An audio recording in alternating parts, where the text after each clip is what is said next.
Hello বন্ধুরা, তোমরা কেমন আছো? দেখো পাবদা মাছ দিয়ে সর্ষে শাক করব।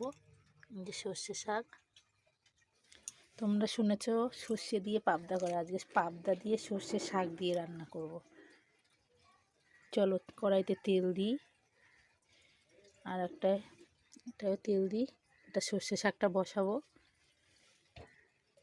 আর এটা পাবদা মাছটা ভেজে নেব।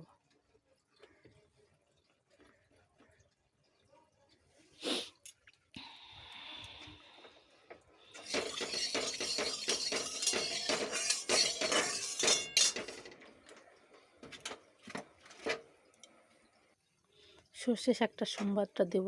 প্রথমে রাঁধুনিটা দিয়ে দিচ্ছি। দুটো কড়াই গরম হয়ে গেছে। এটা আমি রাঁধুনি সম্বাদ দিয়েছি, আর এটা এখন পাবদা মাছটা দিয়ে দিই।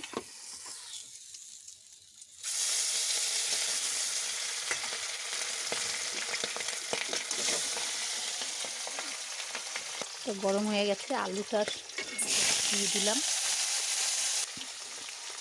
সর্ষে শাকটা করবো। দেখো বেগুন আর আলু কেটে নিয়েছি, সুন্দর পাতলা পাতলা করে কেটে নিয়েছি। এটা একটু সুন্দর ভাজা হোক। দেখি মাছটা কি হলো।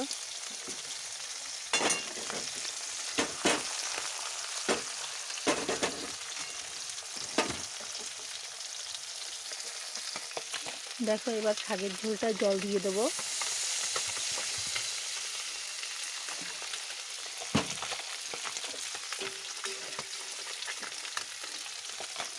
এদিকে আমার মাছটাও ভাজা হয়ে গেছে।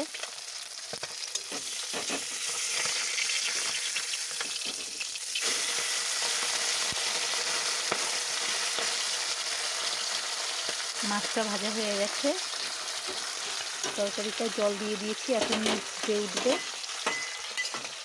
সর্ষে দিয়ে পোস্ত দিয়ে করে, আমি সর্ষে শাক দিয়ে আর পাবদা মাছ দিয়ে করবো আজকে। দেখো তরকারিটা ফুটছে, এবার আমি এখান থেকে মাছ দিয়ে দেবো।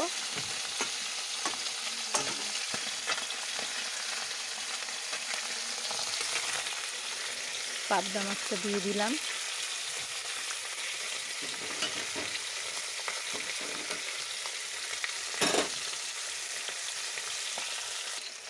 দেখো তরকারিটা ফুটছে, এবার সর্ষে শাকগুলো সব দিয়ে দেবো।